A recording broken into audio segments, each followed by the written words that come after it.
Tātad sveiki visiem, atvainojos, ka projām nav man video izgājis šajā YouTube kanālā, tāpēc, ka viņš man vēl editojas, diemžēl. Man vienkārši skola sākās vispār no laika.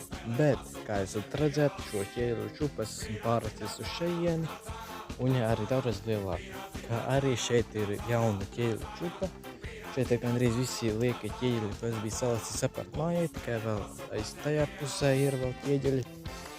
Bet tīri tā, pēc tam es bišķi vēl attīrīju zemi no pamatiem.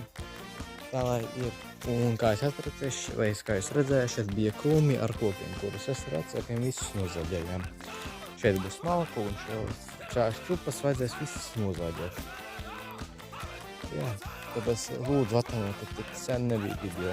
Bet šodien vai arī rītā vai parīt būs video. Tāpēc jā, redzēšu tad visus jaunajā video.